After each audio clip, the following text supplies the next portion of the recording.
안녕하세요 꾸님들, 자작꾼입니다. 자, 오늘 영상에서는 제가 제 차량 카니발 차량을 한번 보여드리려고 합니다.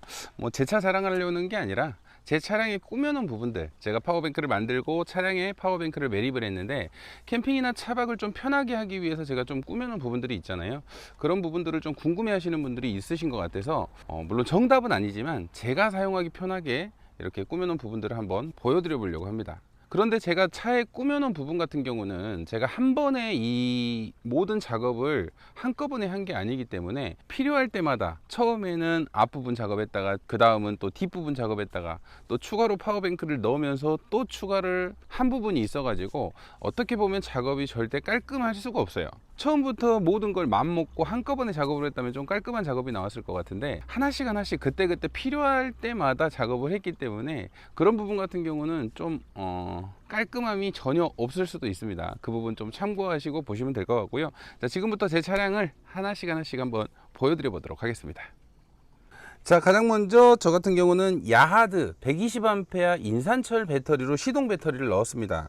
자, 시동 배터리를 인산철로 넣으니까 방전 걱정이 없고요. 우리가 이제 뭐 블랙박스나 기본적으로 실내등, 비상 깜빡이 이런 거를 하루 정도 이상 무조건 켜놔도 방전이 되지 않아요. 용량이 120A가 그대로 나오고 110A까지 사용하더라도 나머지 10A나 5A로 시동을 걸 수 있는 그런 힘을 가지고 있기 때문에 시동 배터리를 인산철로 달아주는 거는 저는 추천은 드립니다. 근데 이제 가격대가 좀 비싸다 보니까 좀 망설이실 수도 있는데 이 부분을 좀 잘 활용하시는 분에게는 정말 괜찮은 그런 인산철 배터리라고 생각을 해요. 저 같은 경우는 아직 이 시동 배터리를 파워뱅크 용도로 만들진 않았어요. 이제 조만간 이 선을 빼서 내부에서도 이 시동 배터리를 최대한 활용할 수 있도록 한번 사용하려고 하고 있습니다. 자, 야하드 배터리 같은 경우는 이렇게 실시간으로 셀 상태나 또 셀에서 출력이 나가는 부분 또는 충전이 되는 부분을 실시간으로 확인할 수 있기 때문에 배터리의 상태를 확인할 수 있어요. 그래서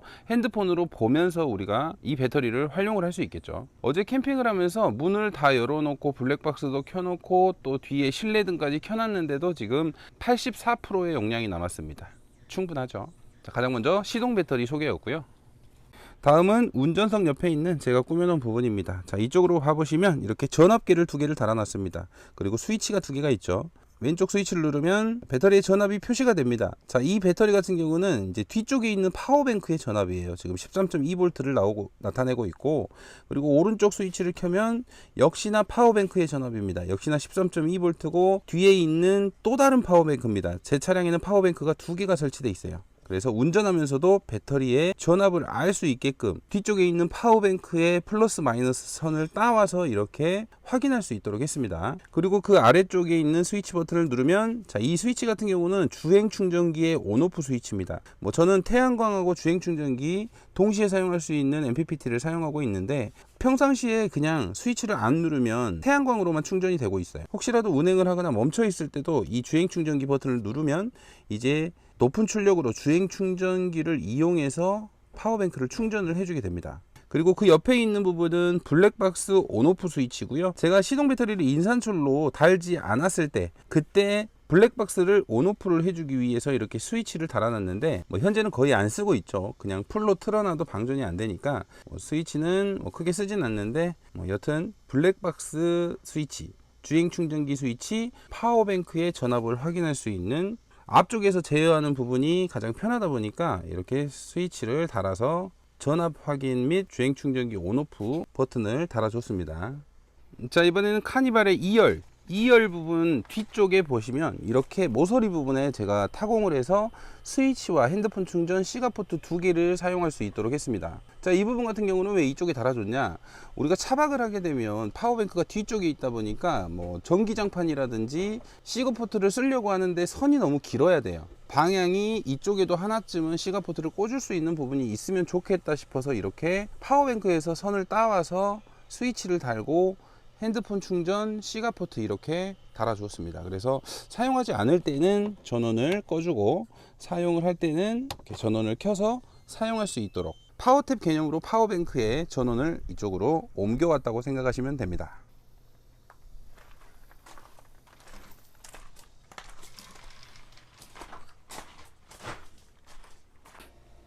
자, 이번에는 트렁크 부분인데요. 자, 트렁크를 보시면 지금 3열 4열 의자가 제거된 상태고요. 자, 지금 이렇게 짐을 다 싣고 다닙니다. 저는 카고박스부터 해서 냉장고까지, 냉장고를 구동을 하면서 모든 짐들을 싣고 다니고 있고요. 그리고 또 추가적인 짐들은 이렇게 루프박스 안에 다 싣고 다닙니다. 그래서 저 같은 경우는 캠핑 짐을 집에서 꺼내오지 않아요. 모든 짐을 차에 싣고 다닙니다. 자, 그리고 루프박스 위쪽으로는 이렇게 100W 태양광 패널을 설치를 했고요. 자, 100W라는 충전 효율이 엄청 큰 건 아니지만 보조적으로는 아주 훌륭한 역할을 해주고 있는 태양광 패널입니다. 예를 들어서 우리가 이제 출근을 할 때 차량을 그냥 주차시켜 놨을 때도 꾸준히 하루에 20에서 30A를 충전을 해주기 때문에 효자 역할을 하는 그런 태양광 패널이 아닌가 싶습니다. 자, 이번에는 차량 내부 파워뱅크를 한번 보여드려 보도록 하겠습니다. 자, 파워뱅크 같은 경우는 4열 의자가 있던 자리에 이렇게 수납함을 만들어서 매립을 했고요. 자, 제 차량의 트렁크에는 이렇게 파워뱅크가 2개가 들어가 있고요. 그리고 인버터도 2개가 들어가 있습니다. 가장 먼저 제가 유튜브를 시작을 하면서 가장 먼저 만든 파워뱅크, 인산철 파워뱅크 240A고요. 그 옆에 있는 인버터가 MD용 인버터입니다. 3kg, 순수 정연파 3kg 짜리고요. 처음에 이 세팅으로 해서 제가 파워뱅크를 매립을 했습니다. 그래도 아직까지도 이 파워뱅크는 너무나 잘 사용하고 있어요. 제가 주력으로 이 배터리가 고장이 날 때까지 계속 쓰려고 지금 이쪽 배터리만 많이 쓰고 있거든요. 왼쪽에 있는 이 파워뱅크 240A 파워뱅크하고 인버터 3kg 짜리는 어떻게 돌아가냐, 앞쪽에 추가로 선을 연결을 해서 이쪽 벽면으로 이렇게 파워탭처럼 외부에서 사용할 수 있도록 만들어 줬습니다. C가포트, XT90 단자, DC 단자, 핸드폰 충전 단자, 그리고 적상계, 파워뱅크의 외부 단자가 이쪽에 다 있다고 보시면 돼요. 파워뱅크 자체가 매립형으로 만들었다 보니까 이 외부에서 사용하려고 이렇게 판넬을 다이프랜드에서 간단히 제작을 해서 이쪽에 이렇게 고정을 시키고 지금 뒤쪽에서 이렇게 전기를 사용하는 중입니다. 자, 지금도 보시면 태양광으로 아주 미세하게 햇빛이 거의 없지만 이렇게 7W씩 충전이 되고 있네요. 자, 그러면 MD용 인버터는 어떻게 쓰냐. 자, 트렁크 반대쪽을 보시면 이렇게 MD용 인버터 스위치가 있습니다. 스위치를 켜게 되면 인버터가 켜지면서 전기를 사용할 수 있고요. 인버터에서 나오는 전기 같은 경우는 이쪽에 이렇게 220V 콘센트를 만들어서 이 스위치를 켰을 때는 이 2개의 220V를 사용할 수 있는 거예요. 인버터 같은 경우는 대기 전류가 있다 보니까 항상 켜놓을 수는 없으니까 이렇게 꺼서 사용하지 않을 때는 꺼둬야 됩니다. 안 그러면 파워뱅크 방전돼요. 자, 그리고 제가 최근에 제작한 300A 인산철 파워뱅크입니다. 단자 같은 경우는 대전류 단자하고 XT90 단자만 넣어놓은 완전 매립형 파워뱅크고요. 그 옆으로는 순수 정연파 4kg 짜리가 들어가 있습니다. 그래서 240A하고 3kg하고 물려놨고요. 300A하고 4kg하고 이렇게 물려놨어요. 자, 이렇게 인버터를 2개를 따로 사용을 했을 때는 좋은 점이 우리가 좀 높은 출력, 예를 들어서 에어프라이어를 사용하면서도 인덕션이라든지 전자레인지를 동시에 구동을 할 수 있다는 거예요. 우리가 3kg가 넘어가는 부분도 이렇게 나눠서 쓰면 훨씬 더 효율적으로 사용할 수 있는 부분이 있기 때문에 저는 이렇게 파워뱅크 2개, 인버터 2개 따로 이렇게 매립을 해놨습니다. 자, 300A 파워뱅크 같은 경우는 이쪽에 간단하게 C가포트 2개하고 이렇게 핸드폰 충전을 할 수 있는 단자만 간단하게 달아줬습니다. 별다른 스위치 없이 항상 이렇게 켜져 있게끔 만들어 놨고요. 파워뱅크를 자주 사용하기 때문에 이 정도의 미세 전류는 태양광으로도 충분히 커버가 되기 때문에 저는 스위치 없이 그냥 이렇게 C가포트를 사용할 수 있게 했고요. 그리고 이쪽에 보시면 300A의 적상기가 들어가 있습니다. 자, 적상기 밑에 스위치가 있는데 이 스위치를 켜게 되면 방금 순수 정연파 4kg짜리 인버터가 켜지면서 이 아래쪽에 있는 220V 단자를 사용할 수 있습니다. 저 같은 경우는 이 300A의 파워뱅크 같은 경우는 주로 220V 위주로 사용할 거라서 이렇게 240A에 있던 추가 판넬은 제작은 하진 않았어요. 그냥 단순히 C가포트하고 핸드폰 충전을 좀 할 수 있게끔만 단자를 달아주고 220V 전용으로 사용할 수 있게 제가 사용하는 편의에 맞게끔 이렇게 제작을 하게 됐습니다. 자, 위치 같은 경우는 가장 먼저 이렇게 MD용을 이렇게 설치를 했는데 추가적으로 달다 보니까 빈 공간을 맞춰서 제작을 하다 보니까 이렇게 위아래 좀 섞여 있어요. 처음부터 모든 걸 구상을 하고 만들었다면 좀 깔끔하게 배열도 좋고 그럴 텐데 먼저 2년 전에 만들고 또 최근에 만들고 이렇게 추가적으로 이렇게 넣다 보니까 이렇게 좀 섞였습니다.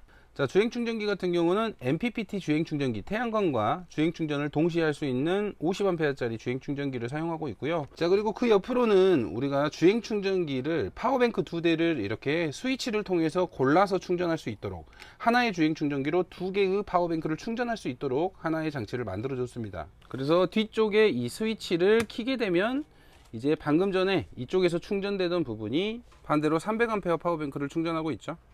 다시 스위치를 켜게 되면 다시 이쪽에 240A의 파워뱅크를 충전을 해주고 있고요. 깜빡이면서. 자, 이렇게 하나의 주행 충전기로 2개의 파워뱅크를 충전할 수 있는 분배기라고 생각하시면 될 것 같고요. 자, 뒷공간이 좀 많이 타이트하죠. 최대한 적은 전류를 사용할 때는 상관은 없지만 큰 전류를 사용할 때는 이렇게 뒤쪽에 트렁크를 개방을 하고 사용을 합니다. 열기가 많이 나오기 때문에 그런 부분도 좀 생각을 해서 사용을 해야 되고요. 자, 이렇게 제 차량에는 파워뱅크 2대와 인버터 2개, 그리고 또 이제 외벽에 단자들을 설치를 해서 좀 편하게 사용할 수 있도록 만들어 줬고요. 지금 용량 같은 경우는 240A, 300A, 540A가 파워뱅크가 매립이 되어 있고, 시동용 배터리 120A까지 하면 차량에는 660A의 파워뱅크를 싣고 다닌다고 생각하시면 될 것 같아요. 물론 좀 너무나 큰 오버적인 용량이지만 저 같은 경우는 항상 만들고 또 배터리가 많이 있기 때문에 이렇게 좀 제작을 한 거고요. 파워뱅크 같은 경우는 본인이 필요하신 용량에 맞게 대략적으로 부족하지 않게만 좀 만들어서 사용하시면 될 것 같아요. 그래서 혹시라도 이제 차량에 파워뱅크를 매립을 하시거나 그런 부분을 좀 생각을 하신다면 그냥 참고 정도만 되시면 좋을 것 같아요. 저는 제 편의에 맞춰서 이렇게 제가 사용하기 편하도록 편한 위치에 장착을 한 거고, 이게 정답은 아니라는 점 좀 참고하시고, 자, 오늘도 영상 시청해 주셔서 감사하고요. 다음에도 좋은 영상으로 찾아뵙도록 하겠습니다. 감사합니다.